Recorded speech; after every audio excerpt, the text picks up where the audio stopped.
시장의 낡은 골동품점은 고건호 할아버지의 삶과 닮아 있었다. 세월의 먼지를 뒤집어 쓴 채 잊혀진 시간 속에서 겨우 숨만 쉬는 듯했다. 한때 활기 넘치던 골목은 재개발의 그림자 아래 텅 비어가고 있었고, 건호 할아버지는 그 낡은 공간을 지키며 70평생의 고독을 씹고 있었다. 아내와 자식들은 이미 오래전에 세상을 떠났거나 도시로 떠나 할아버지의 곁에는 아무도 없었다. 그는 그저 낡은 물건들이 품고 있는 이야기 속에서 위안을 찾을 뿐이었다. 할아버지는 물건들이 자신보다 더 많은 이야기를 알고 있다고 믿었다. 그날 밤은 유난히 비가 거셌다. 폭우가 쏟아지고 천둥 번개가 요란하게 쳤다. 할아버지는 삐걱거리는 셔터를 내리며 가게 문을 닫으려 했다. 낡은 문틈으로 스며드는 찬 바람이 할아버지의 앙상한 어깨를 더욱 시리게 만들었다. 그때였다. 문득 시선이 닿은 처마 밑 빗물에 잔뜩 젖은 채 웅크리고 있는 무언가가 눈에 들어왔다. 할아버지는 안경을 고쳐 쓰고 자세히 보았다. 그것은 두꺼비였다. 하지만 평범한 두꺼비가 아니었다. 녀석의 몸은 희미하게 황금빛을 띠고 있었다. 빗물에 씻겨 더욱 선명해진 황금빛은 어둠 속에서도 영롱하게 빛났다. 두꺼비는 움직임이 없었다. 마치 숨을 헐떡이는 듯 위태롭게 몸을 떨고 있을 뿐이었다. 한쪽 다리가 기형적으로 꺾여 있었고 온몸에 상처가 나 있었다. 할아버지는 순간 섬뜩함을 느꼈다. 두꺼비는 예로부터 길 흉화복을 점치는 영물로 여겨지기도 했지만 동시에 징그럽고 불길한 존재로 여겨지기도 했다.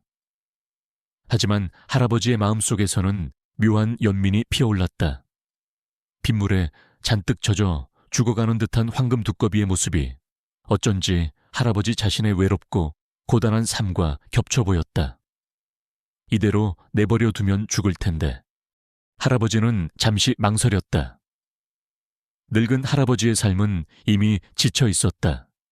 새로운 생명을 돌볼 여력도 의지도 남아있지 않은 듯했다.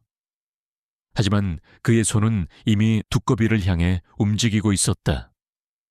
조심스럽게 마른 수건을 가져와 두꺼비를 감쌌다. 차갑고 미끄러운 감촉. 두꺼비는 미동도 하지 않았지만 할아버지의 손에 안기자 희미하게 떨리는 것을 느낄 수 있었다. 할아버지는 두꺼비를 품에 안고 가게 안으로 들어섰다. 낡은 난로를 피워 온기를 더하고 두꺼비를 조심스럽게 바닥에 내려놓았다. 황금빛 두꺼비는 여전히 축 늘어져 있었다. 할아버지는 오래된 약상자를 뒤져 소독약과 연고를 찾아냈다. 그리고는 조심스럽게 두꺼비의 상처를 치료해 주었다.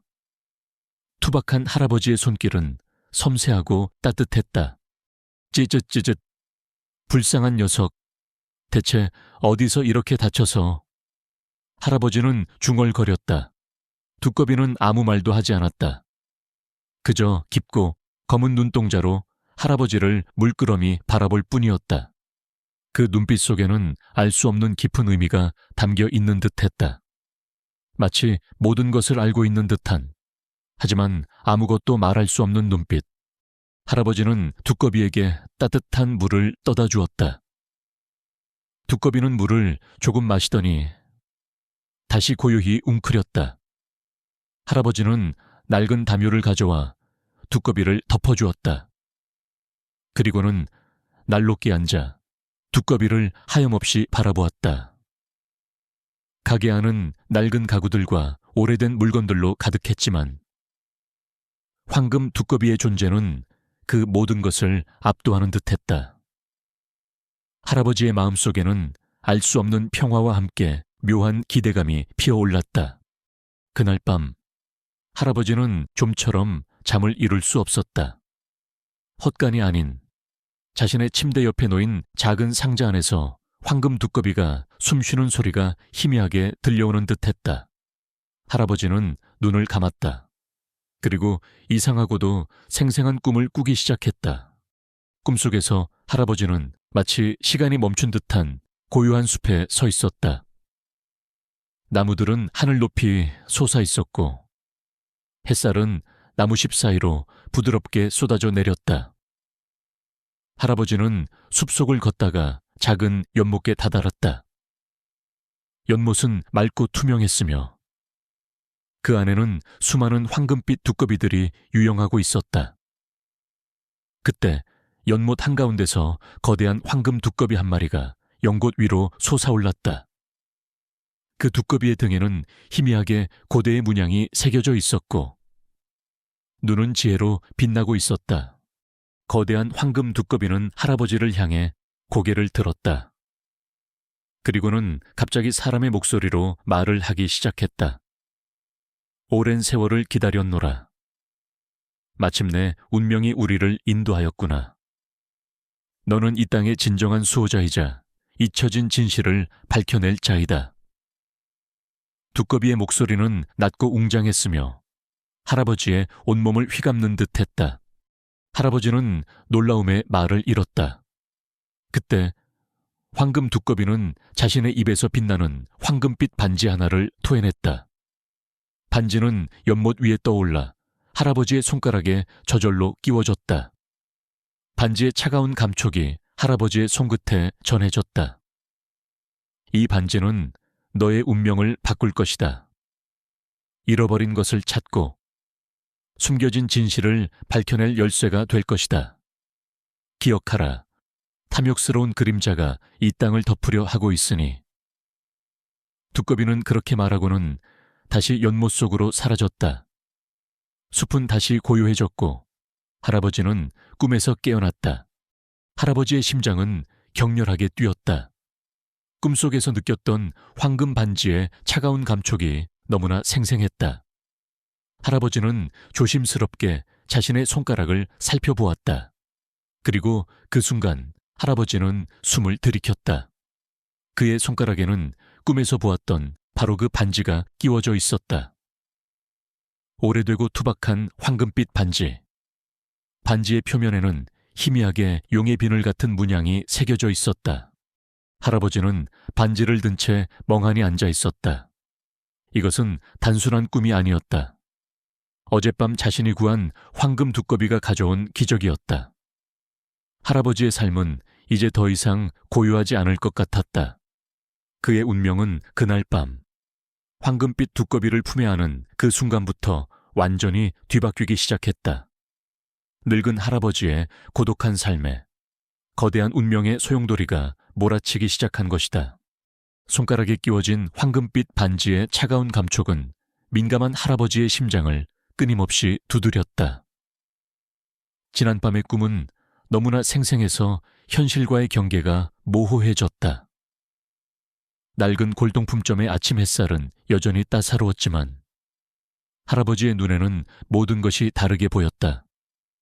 그저 낡은 물건들이 아니라 숨겨진 이야기와 비밀을 간직한 채 자신을 부르는 듯했다. 할아버지는 반지를 낀 손을 들어 올려 햇살에 비춰보았다. 반지의 표면에 새겨진 용의 비늘 문양은 섬세하면서도 고고한 아름다움을 뽐내고 있었다. 할아버지는 조심스럽게 침대 옆 작은 상자를 열었다. 상자 안은 비어 있었다.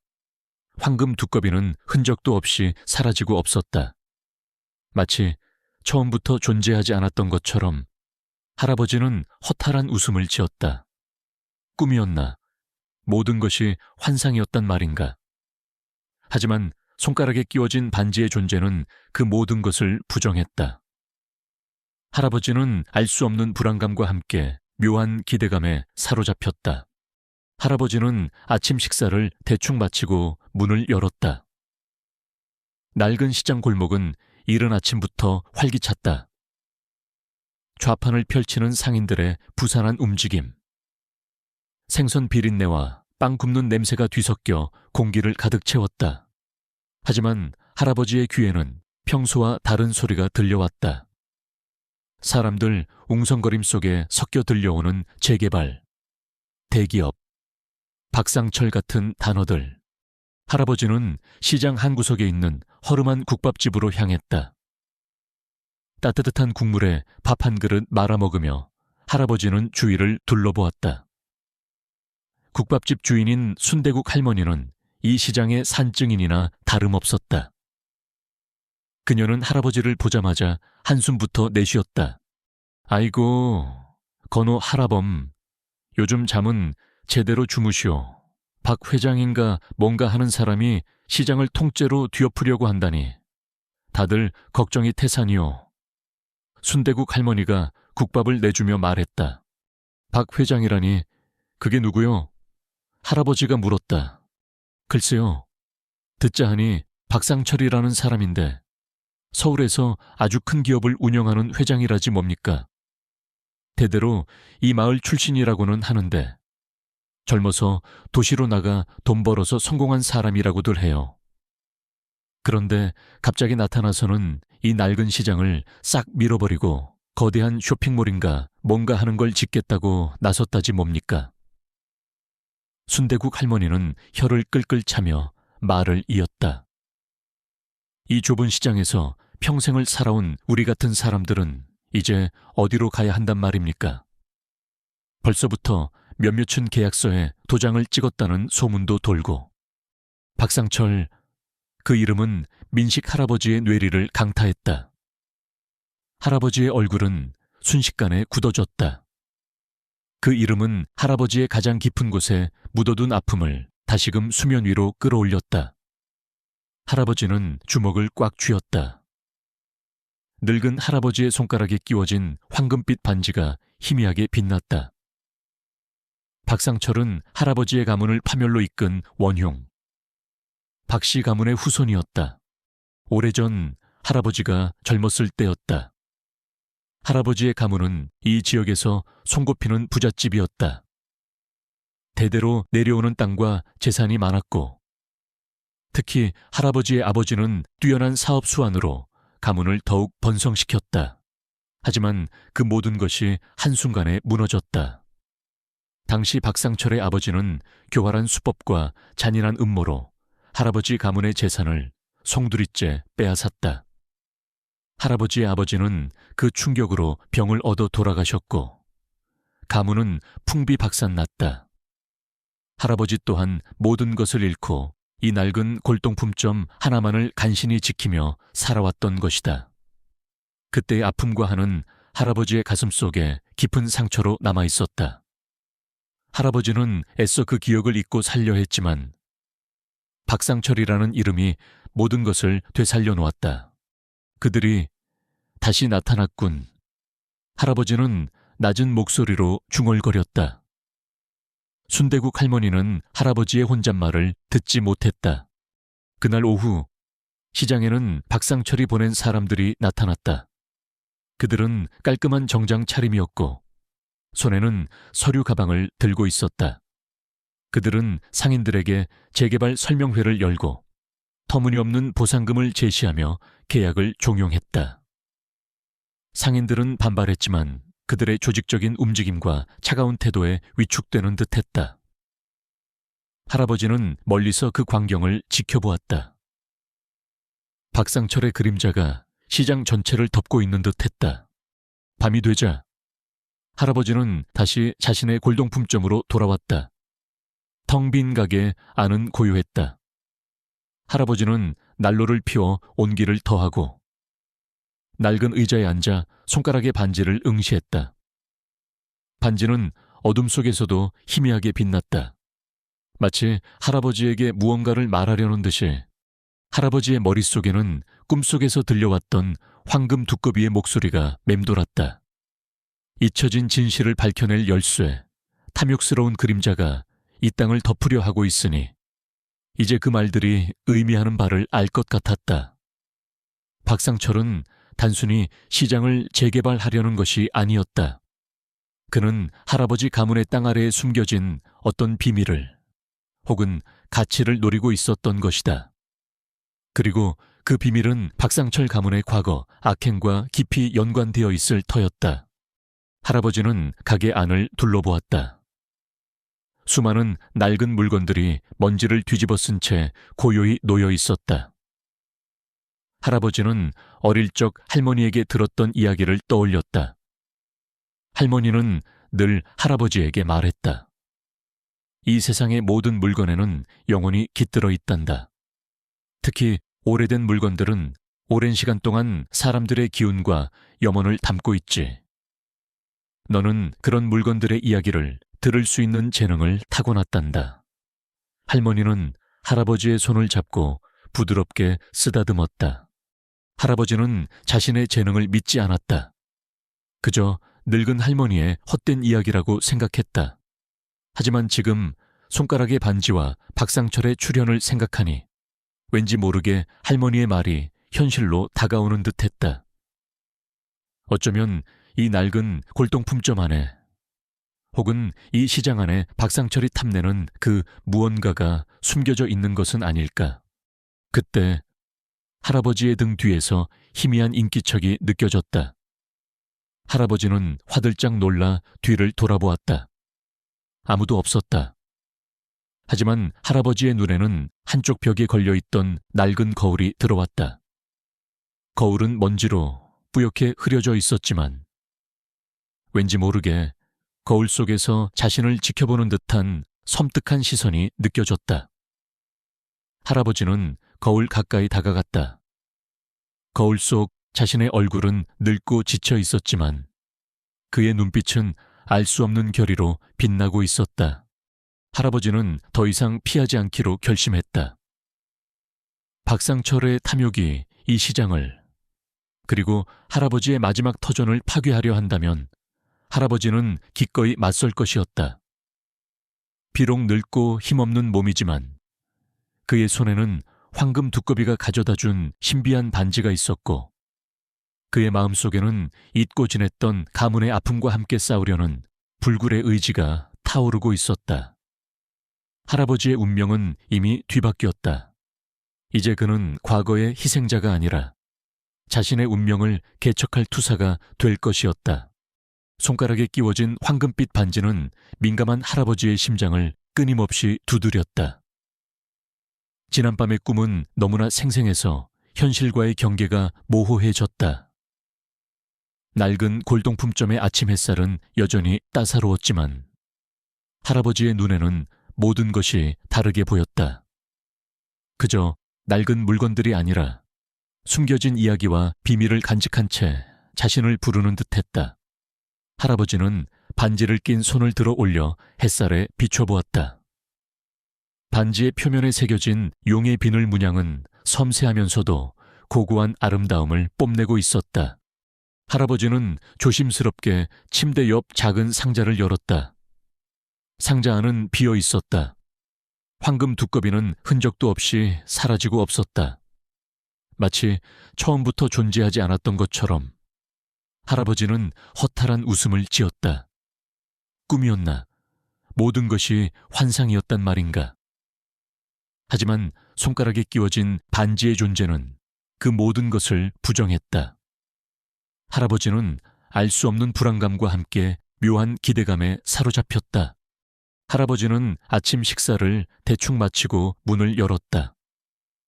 낡은 시장 골목은 이른 아침부터 활기찼다. 좌판을 펼치는 상인들의 부산한 움직임. 생선 비린내와 빵 굽는 냄새가 뒤섞여 공기를 가득 채웠다. 하지만 할아버지의 귀에는 평소와 다른 소리가 들려왔다.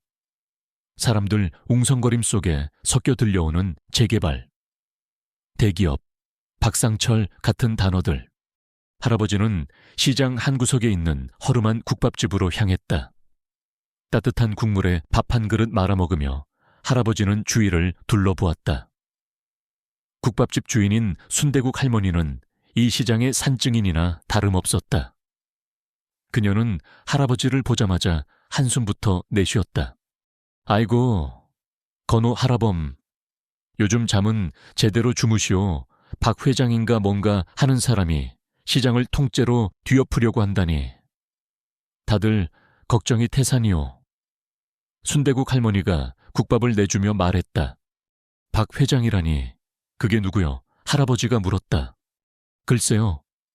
듣자 하니 박상철이라는 사람인데 서울에서 아주 큰 기업을 운영하는 회장이라지 뭡니까? 대대로 이 마을 출신이라고는 하는데 젊어서 도시로 나가 돈 벌어서 성공한 사람이라고들 해요. 그런데 갑자기 나타나서는 이 낡은 시장을 싹 밀어버리고 거대한 쇼핑몰인가 뭔가 하는 걸 짓겠다고 나섰다지 뭡니까? 순대국 할머니는 혀를 끌끌 차며 말을 이었다. 이 좁은 시장에서 평생을 살아온 우리 같은 사람들은 이제 어디로 가야 한단 말입니까? 벌써부터 몇몇은 계약서에 도장을 찍었다는 소문도 돌고 박상철, 그 이름은 민감한 할아버지의 뇌리를 강타했다. 할아버지의 얼굴은 순식간에 굳어졌다. 그 이름은 할아버지의 가장 깊은 곳에 묻어둔 아픔을 다시금 수면 위로 끌어올렸다. 할아버지는 주먹을 꽉 쥐었다. 늙은 할아버지의 손가락에 끼워진 황금빛 반지가 희미하게 빛났다. 박상철은 할아버지의 가문을 파멸로 이끈 원흉 박씨 가문의 후손이었다. 오래전 할아버지가 젊었을 때였다. 할아버지의 가문은 이 지역에서 손꼽히는 부잣집이었다. 대대로 내려오는 땅과 재산이 많았고 특히 할아버지의 아버지는 뛰어난 사업 수완으로 가문을 더욱 번성시켰다. 하지만 그 모든 것이 한순간에 무너졌다. 당시 박상철의 아버지는 교활한 수법과 잔인한 음모로 할아버지 가문의 재산을 송두리째 빼앗았다. 할아버지의 아버지는 그 충격으로 병을 얻어 돌아가셨고 가문은 풍비박산났다. 할아버지 또한 모든 것을 잃고 이 낡은 골동품점 하나만을 간신히 지키며 살아왔던 것이다. 그때의 아픔과 한은 할아버지의 가슴 속에 깊은 상처로 남아있었다.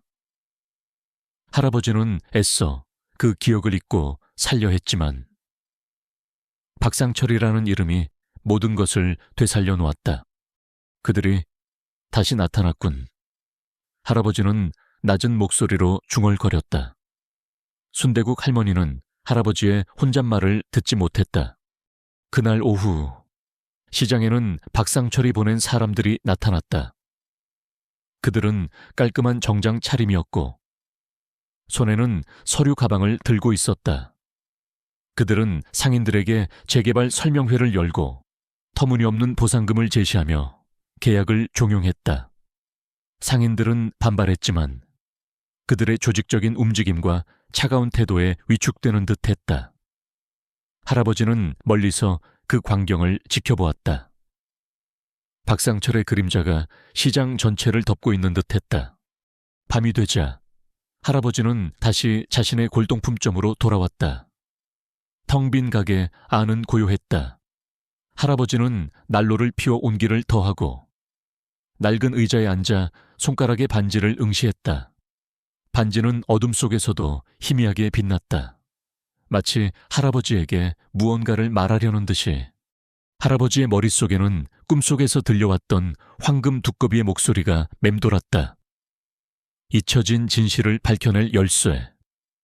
탐욕스러운 그림자가 이 땅을 덮으려 하고 있으니 이제 그 말들이 의미하는 바를 알 것 같았다. 박상철은 단순히 시장을 재개발하려는 것이 아니었다. 그는 할아버지 가문의 땅 아래 숨겨진 어떤 비밀을 혹은 가치를 노리고 있었던 것이다. 그리고 그 비밀은 박상철 가문의 과거 악행과 깊이 연관되어 있을 터였다. 할아버지는 가게 안을 둘러보았다. 수많은 낡은 물건들이 먼지를 뒤집어 쓴 채 고요히 놓여 있었다.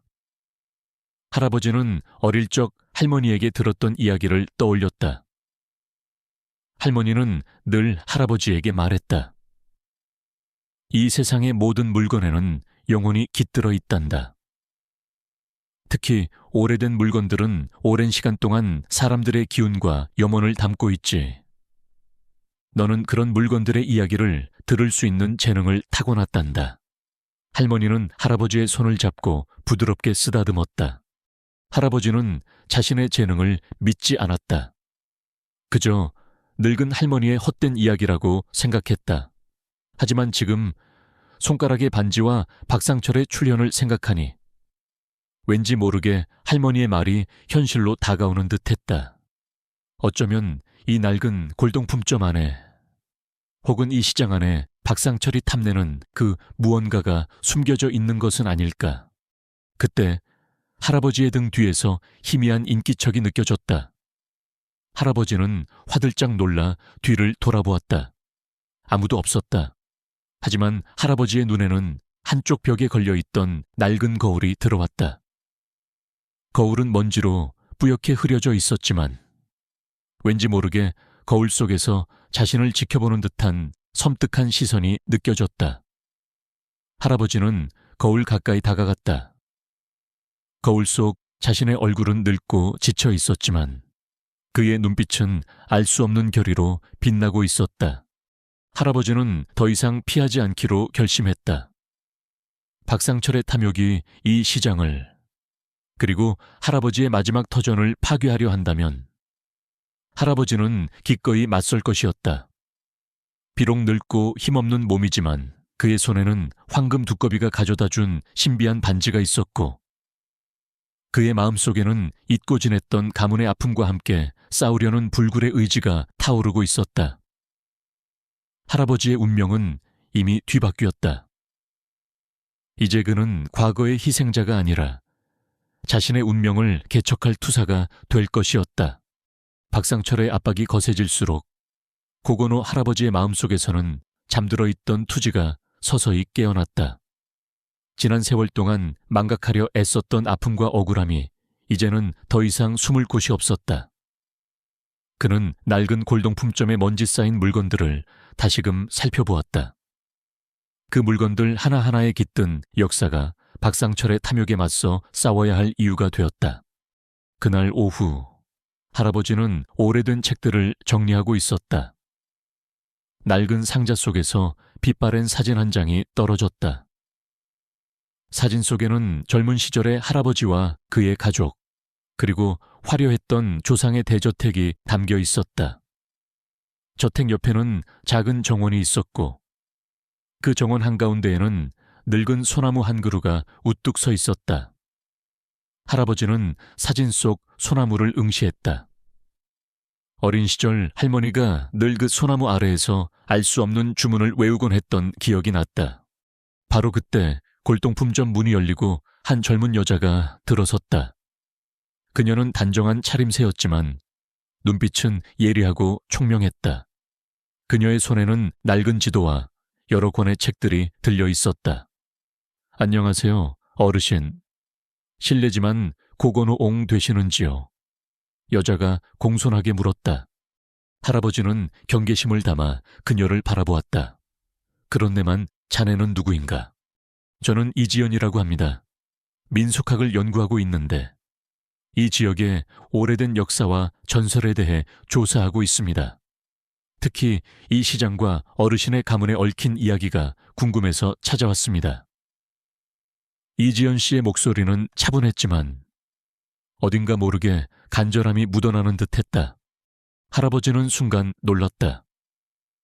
자신의 가문에 얽힌 이야기라니. 게다가 이 젊은 여자가 그런 것을 알고 있다는 사실이 믿기지 않았다. 할아버지는 자신의 손에 들린 반지를 무심코 만졌다. 반지의 황금빛이 희미하게 빛나는 듯했다. 이지연 씨는 할아버지의 손에 끼워진 반지를 보고는 눈을 크게 떴다. 어르신, 그 반지는 혹시 가문의 갑오이십니까? 그녀의 목소리에는 놀라움과 함께 알 수 없는 흥분이 섞여 있었다. 할아버지는 반지에 대한 이야기를 털어놓았다. 폭우 속에서 황금 두꺼비를 살려주고 그날 밤 꿈속에서 반지를 얻게 된 이야기까지. 이지연 씨는 할아버지의 이야기를 귀에 깊게 들었다. 그녀의 눈빛은 시간이 지날수록 더욱 빛났다. 어르신, 그 두꺼비는 단순한 두꺼비가 아닙니다. 그것은 이 지역의 수호신이자 어르신 가문의 영물입니다. 그리고 그 반지는 제 조상 대대로 전해 내려오는 기록에 따르면 황금 두꺼비의 눈물로 만들어진 반지라고 합니다. 이 반지는 어르신 가문의 정통한 후계자에게만 나타나며 위기가 닥쳤을 때 가문의 숨겨진 힘을 일깨우는 열쇠가 된다고 합니다. 이지연 씨는 흥분된 목소리로 말했다. 할아버지는 이지연 씨의 말에 할 말을 잃었다. 황금 두꺼비가 영물이라니, 그리고 반지가 가문의 숨겨진 힘을 일깨우는 열쇠라니. 모든 것이 비현실적이었지만 그녀의 확신에 찬 눈빛은 할아버지의 마음을 뒤흔들었다. 이지연 씨는 가방에서 낡은 책 한 권을 꺼냈다. 책 속에는 복잡한 그림과 함께 알 수 없는 문자들이 빼곡히 쓰여 있었다. 그녀는 책의 한 페이지를 펼쳤다. 그림 속에는 웅장한 저택과 그 옆에 거대한 두꺼비, 석상이 그려져 있었고 그 아래에는 작은 소나무가 우뚝 서 있었다. 할아버지가 방금 보았던 사진 속 대저택과 너무나도 흡사한 모습이었다. 어르신의 가문은 이 지역에서 가장 오래되고 유서 깊은 가문이었습니다. 특히 어르신의 조상들은 이 땅의 기운을 다스리고 황금 두꺼비 영물을 섬기는 역할을 해왔습니다. 하지만 오래전 박상철의 조상이 어르신의 가문을 파멸시키고 이 땅의 기운을 독점하려 했습니다. 그들은 어르신 가문의 저택 아래에 숨겨진 영험한 샘을 노렸습니다.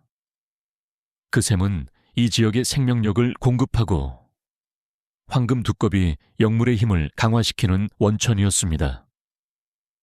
이지연 씨의 목소리는 낮아졌지만 그 속에 담긴 내용은 할아버지를 충격에 빠뜨렸다. 할아버지는 숨을 들이켰다. 잃어버린 줄 알았던 대저택의 비밀, 그리고 그 아래 숨겨진 영험한 샘. 그것은 박상철이 시장을 재개발하려는 진짜 이유였다.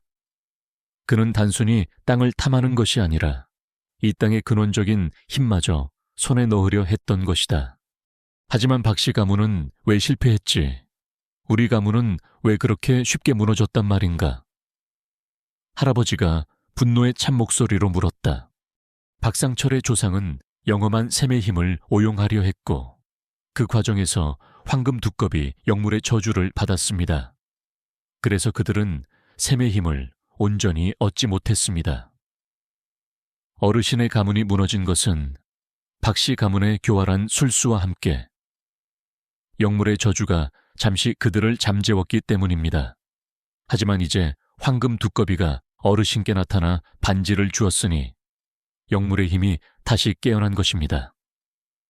박상철은 그 샘을 찾아 자신의 가문의 저주를 풀고 그 힘을 완전히 장악하려 할 것입니다. 이지연 씨는 설명했다. 할아버지는 주먹을 꽉 쥐었다. 자신의 가문이 겪었던 비극 뒤에 이토록 거대한 비밀과 박상철 가문의 오랜 음모가 숨겨져 있었다니. 할아버지는 더 이상 도망칠 수 없었다. 황금 두꺼비가 자신에게 나타나 반지를 준 것은 운명이었다. 잃어버린 가문의 명예를 되찾고 박상철의 탐욕을 막아 이 땅을 지켜내야 할 책임이 이제 할아버지의 어깨에 놓였다. 그럼 이제 어떻게 해야 한단 말인가? 그 악당을 막을 방법이 있는가? 할아버지가 결의의 찬목소리로 물었다. 이지연 씨는 고개를 끄덕였다. 네, 박상철은 영험한 샘의 위치를 정확히 알지 못합니다. 그는 단지 이 시장 전체를 차지하면 언젠가 샘을 찾을 수 있을 것이라고 믿고 있습니다. 저희는 그가 샘을 찾기 전에 먼저 샘을 찾아야 합니다. 그리고 그 샘을 보호하고 박상철의 탐욕을 완전히 막아내야 합니다. 이지연 씨는 다시 낡은 지도를 펼쳤다. 지도에는 시장의 오래된 구획들과 함께 희미하게 표시된 샘의 위치가 보였다. 할아버지는 지도를 자세히 들여다보았다. 어린 시절 할머니와 함께 놀던 곳, 그리고 사진 속 소나무가 서 있던 자리가 바로 그 샘이 있던 곳과 일치했다. 그 샘은 우리 저택 아래에 있었어. 아니, 지금은 시장이 되어버린 저택터 아래에. 할아버지의 눈빛에 복잡한 감정이 스쳐 지나갔다. 과거의 아픔과 함께 희미하게 빛나는 희망. 그는 이제 혼자가 아니었다. 이지연 씨의 지식과 그의 가문에 얽힌 비밀. 그리고 황금 두꺼비가 가져다 준 신비한 힘이 그를 이끌고 있었다. 늙은 할아버지의 삶에 거대한 운명의 수레바퀴가 비로소 빠르게 돌기 시작했다. 황금빛 반지의 영험한 기운과 이지연 씨의 놀라운 통찰력은 고건우 할아버지의 마음속에 숨겨진 진실의 조각들을 하나로 꿰어 맞추기 시작했다. 박상철의 탐욕이 단순한 재개발 욕구를 넘어 가문의 오랜 악연과 얽혀 있음을 깨달은 할아버지의 눈빛에는 결연한 의지가 타올랐다. 이제 그는 과거의 희생자가 아니라 자신의 운명을 개척할 투사가 될 준비를 하고 있었다. 다음 날부터 할아버지와 예원 씨는 영험한 샘을 찾기 위한 위험한 추적을 시작했다. 낡은 지도는 시장의 복잡한 골목들을 가리키고 있었지만 오랜 세월 동안 변형된 지형과 건물들 때문에 샘의 정확한 위치를 파악하기란 쉽지 않았다. 할아버지는 어릴 적 기억을 더듬으며 예원 씨에게 옛 시장의 모습과 자신이 놀던 장소들을 설명해 주었다. 예원 씨는 할아버지의 기억과 지도를 대조하며 샘이 위치할 만한 몇몇 후보지들을 좁혀나갔다. 그들이 움직일 때마다 시장 곳곳에서는 낯선 시선들이 그들을 쫓았다. 박상철의 수하들이었다. 그들은 할아버지의 일거수일투족을 감시하며 할아버지의 손에 들린 반지에 대한 정보를 박상철에게 보고하고 있었다. 박상철은 황금 두꺼비의 전설과 반지의 존재에 대한 확신을 갖기 시작했고 그가 가진 정보들을 바탕으로 할아버지보다 먼저 영험한 샘을 찾기 위해 필사적으로 움직였다. 할아버지와 예원 씨는 가장 유력한 후보지로 오래된 정미소 터를 지목했다. 정미소는 이미 오래전에 폐쇄되어 낡고 허름했지만 할아버지의 기억 속에는 그곳에 작은 우물이 있었다.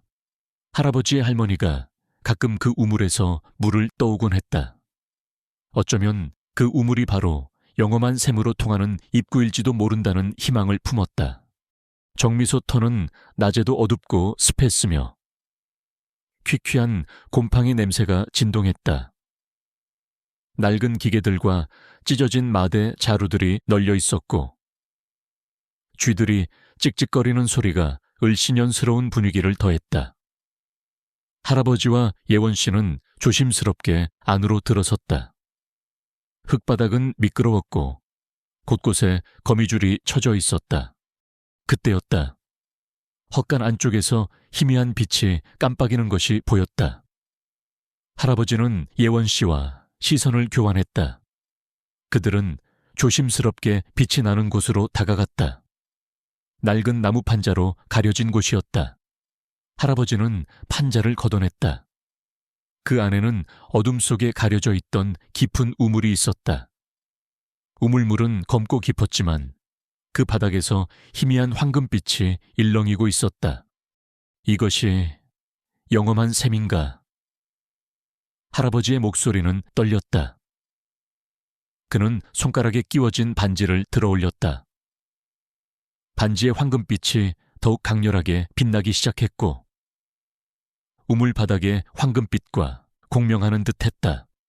바로 그때였다. 정미소 문이 쾅 하고 열렸다. 박상철과 그의 수하들이 들이닥쳤다. 박상철의 얼굴에는 승리감에 찬 비릿한 미소가 걸려 있었다. 결국 찾아냈군요. 김건우 옹, 제가 먼저 찾을 줄 알았습니다. 할아버지는 순식간에 몸을 굳혔다. 그들이 자신들을 미행하고 있었던 것이다. 할아버지는 반지를 든 손으로 우물을 가렸다. 탐욕스러운 자는 이 샘에 손댈 수 없다. 탐욕하, 저는 정당하게 이 땅을 얻으려는 것뿐입니다. 옹, 그리고 그 샘은 제 가문의 것이 될 겁니다. 제 조상들의 수권을 제가 이룰 겁니다. 박상철의 눈은 광기로 번들거렸다. 그의 수하들이 할아버지와 예원 씨를 애워쌌다. 이 샘은 누구의 것도 아닙니다. 이 땅의 생명력을 지키는 영물입니다. 예원 씨가 외쳤다. 그녀의 목소리는 단호했지만 상황은 절망적이었다. 박상철은 할아버지에게 다가와 손을 뻗었다. 그 반지를 내놓으시죠. 옹. 그리고 영험한 샘의 위치를 말하세요. 그러면 순순히 이 골목에서 사라지게 해드리겠습니다.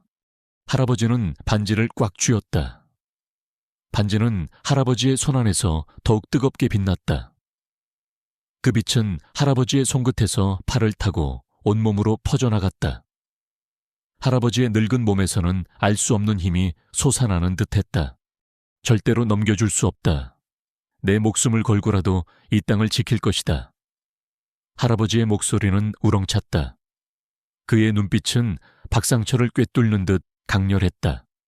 박상철은 할아버지의 눈빛에 잠시 주춤했지만 이내 비웃었다. 늙은이가 헛소리를 하는군요. 힘없는 자의 저항은 무의미합니다. 박상철이 할아버지를 향해 손을 뻗었다. 그때였다.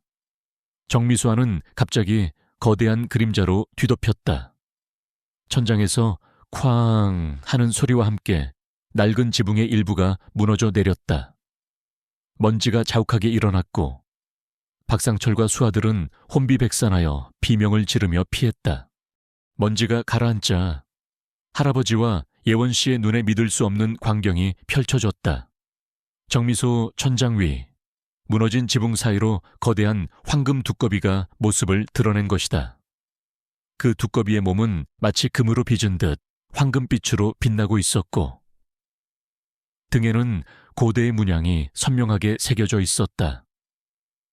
두꺼비의 깊고 검은 눈동자는 박상철을 향해 분노에 찬 빛을 뿜어내고 있었다.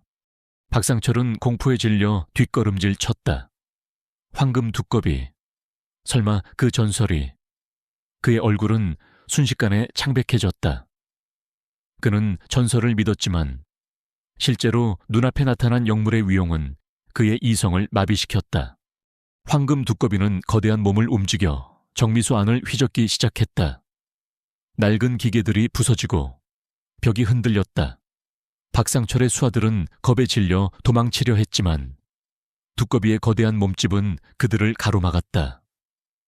황금 두꺼비는 마치 할아버지의 수호신처럼 박상철 일당에게 맹렬하게 공격을 퍼부었다. 할아버지는 자신의 손에 끼워진 반지를 바라보았다. 반지는 뜨겁게 타오르는 듯 강렬하게 빛나고 있었다. 그 빛은 황금 두꺼비를 감쌌고 두꺼비는 더욱 강력한 힘을 얻는 듯했다. 할아버지의 눈빛에는 두려움 대신 벅차오르는 감격과 함께 자신의 가문을 지키고 이 땅을 수호하겠다는 결의가 타올랐다. 박상철은 결국 두꺼비의 공격을 피하지 못하고 쓰러졌다. 그의 얼굴은 피투성이가 되었고 눈은 공포에 질려 있었다.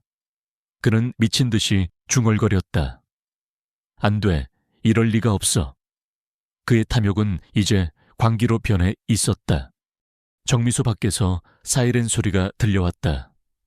시장 상인들이 소란을 듣고 경찰에 신고한 모양이었다.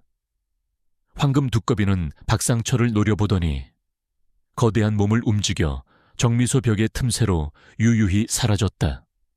마치 모든 일이 끝났다는 듯이 경찰이 들이닥쳤을 때 정미소 안은 아수라장이 되어 있었다. 박상철은 겁에 질린 채 쓰러져 있었고 그의 수하들은 여기저기 흩어져 있었다. 할아버지는 침착하게 경찰에게 지난밤부터 있었던 일들과 박상철의 악행에 대해 설명했다. 할아버지의 손에 들린 황금빛 반지는 여전히 희미하게 빛나고 있었다. 정미소 안에 아수라장 같던 소란이 멎고 경찰 사이렌 소리가 멀어져 가자 고건우 할아버지의 마음속에는 비로소 팽팽했던 긴장감이 스르륵 풀려났다. 먼지 가라앉은 정미소 바닥에 쓰러져 있는 박상철을 보며 할아버지는 씁쓸한 감정을 느꼈다. 그의 탐욕이 결국 자신을 파멸로 이끌었음을 직감했다. 할아버지의 손에 들린 황금빛 반지는 여전히 희미하게 빛나고 있었고 그 빛은 할아버지의 손 안에서 따뜻한 온기를 내뿜는 듯했다. 경찰 조사는 길고 복잡했지만 할아버지와 이지연 씨가 제출한 증거들은 명확했다. 특히 예원 씨가 가져온 박 씨 가문의 오래된 기록들과 할아버지의 증언은 박상철의 악행과 그의 조상들이 저지른 과거의 음모를 낱낱이 파헤쳤다. 박상철이 시장 재개발을 빌미로 영험한 셈을 노렸다는 사실, 그리고 그 과정에서 불법적인 방법을 동원하고 폭력을 행사했다는 것이 밝혀졌다. 박상철은 결국 구속되었고 그의 탐욕스러운 계획은 물거품이 되었다. 모든 것이 끝나자 할아버지의 낡은 골동품점에는 다시 평화가 찾아왔다. 하지만 그 평화는 이전과는 다른 깊은 의미를 지니고 있었다. 할아버지는 더 이상 고독하지 않았다. 그의 곁에는 자신을 이해하고 도왔던 이지연 씨가 있었고 그의 마음속에는 황금 두꺼비와 영험한 셈에 대한 새로운 깨달음이 자리 잡고 있었다. 어느 맑은 날 오후 할아버지는 이지연 씨와 함께 정미소 터를 다시 찾았다. 낡고 부서진 정미소는 이제 폐허가 되어 있었지만 그 안에 숨겨진 영험한 셈은 여전히 황금빛으로 빛나고 있었다. 박상철이 파헤치려 했던 우물 바닥에는 맑고 깨끗한 물이 솟아나고 있었고 그 안에는 작은 황금빛 조약돌들이 반짝이고 있었다. 어르신 박상철은 셈의 힘을 오해했습니다. 그는 힘을 지배하려 했지만 진정한 힘은 지배하는 것이 아니라 보호하고 공존하는 데서 나옵니다. 예원 씨가 조용히 말했다. 그녀의 눈빛은 깊은 지혜로 빛나고 있었다. 할아버지는 고개를 끄덕였다. 그렇군. 내 평생 흙을 빚고 불을 다루면서도 이 땅의 진정한 의미를 알지 못했으니 탐욕의 눈이 멀어 자연의 순리를 거스르려 했던 박상철은 결국 자기 파멸을 초래했지. 할아버지는 자신의 손가락에 끼워진 황금빛 반지를 바라보았다. 반지는 더 이상 강렬하게 빛나지 않았지만 그 속에 담긴 따뜻한 기운은 여전히 할아버지의 손을 감싸고 있었다. 이제 이 반지는 제 할 일을 다 한 것 같네. 예원 씨는 미소 지으며 말했다. 어르신, 반지는 할아버지를 영험한 셈과 연결하고 내면의 힘을 일깨우는 역할을 했습니다. 이제 그 힘은 어르신 안에 깃들어 있습니다. 반지는 그저 상징일 뿐입니다. 할아버지는 알 수 없는 감격에 눈시울이 붉어졌다. 평생을 잃어버린 과거의 그림자 속에서 살아왔던 그에게 황금 두꺼비와 반지는 단순한 기적이 아니었다. 그것은 할아버지 자신의 내면에 숨겨진 힘과 용기를 일깨우고 잃어버렸던 가문의 명예를 되찾아준 소중한 연결고리였다. 이제 이 시장과 셈은 어떻게 되는 건가? 할아버지가 물었다. 예원 씨는 할아버지를 바라보며 환하게 웃었다. 이곳은 이제 어르신의 손으로 새롭게 태어날 겁니다. 어르신께서 이 땅을 지켜내셨으니 이제 어르신의 뜻대로 이곳을 만들어 가시면 됩니다. 박상철의 악행이 드러나면서 시장 재개발 계획은 완전히 취소되었습니다. 이제 상인들도 안심하고 생업에 종사할 수 있게 되었죠. 할아버지는 상상 속에서 자신의 골동품점이 다시 활기 넘치던 예전의 모습으로 돌아오는 것을 그렸다. 아니, 단순한 골동품점이 아니었다. 그는 이 땅의 역사와 가치를 후대에 전하고 잃어버린 전통을 되살리는 공간으로 만들고 싶었다. 그날 밤 할아버지는 잠자리에 들었지만 잠이 오지 않았다. 그의 마음은 새로운 희망과 열정으로 가득 차 있었다. 그는 자신의 운명이 정말로 뒤바뀌었음을 실감했다. 더 이상 고독하고 외로운 늙은이가 아니었다. 그는 이 땅을 지켜내고 자신의 가문의 명예를 되찾은 영웅이었다. 할아버지는 다음 날 아침 일찍 일어났다. 그는 낡은 골동품점에 간판을 내리고 새로운 간판을 걸었다. 간판에는 황금샘 문화원이라는 글자가 또렷하게 새겨져 있었다. 할아버지는 자신의 골동품점을 단순한 물건을 사고 파는 곳이 아니라 시장의 역사와 문화를 보존하고 지역 주민들이 함께 소통하고 배울 수 있는 공간으로 만들기로 결심했다. 할아버지는 자신의 오랜 꿈이었던 도자기 제작도 다시 시작했다. 그는 가게 한쪽에 작은 물레와 가마를 설치하고 흙을 만지기 시작했다. 투박한 할아버지의 손에서 흙은 생명을 얻고 아름다운 그릇들로 다시 태어났다. 할아버지는 자신이 빚은 그릇에 황금 두꺼비와 영험한 샘의 이야기를 담았다. 시장의 상인들은 할아버지의 변화에 놀라워하면서도 그의 새로운 도전을 응원했다. 할아버지는 젊은 시절 자신처럼 골동품에 관심이 있는 젊은이들을 불러 모아 자신이 가진 지식과 경험을 전수해 주었다. 황금샘 문화원은 시장의 새로운 활력소가 되었고 사람들의 발길이 끊이지 않았다. 할아버지는 매일 아침 황금빛 반지를 만지며 영험한 샘으로 향했다. 샘물은 여전히 맑고 투명했으며 그 안에는 희미하게 황금빛이 일렁였다. 할아버지는 샘물을 한 모금 마셨다. 차가운 샘물이 할아버지의 몸을 감쌌고 할아버지는 깊은 평화와 함께 새로운 에너지를 느꼈다. 황금빛 두꺼비를 품에 안은 그날 밤 할아버지의 운명은 진정으로 뒤바뀌었다. 그것은 단순히 재산이나 명예를 되찾는 것이 아니었다. 할아버지는 삶의 진정한 의미를 깨달았고 고독했던 삶에 새로운 빛과 활력을 찾았다. 그는 이제 잃어버린 과거의 아픔을 넘어 새로운 미래를 향해 나아가는 희망의 상징이 되었다.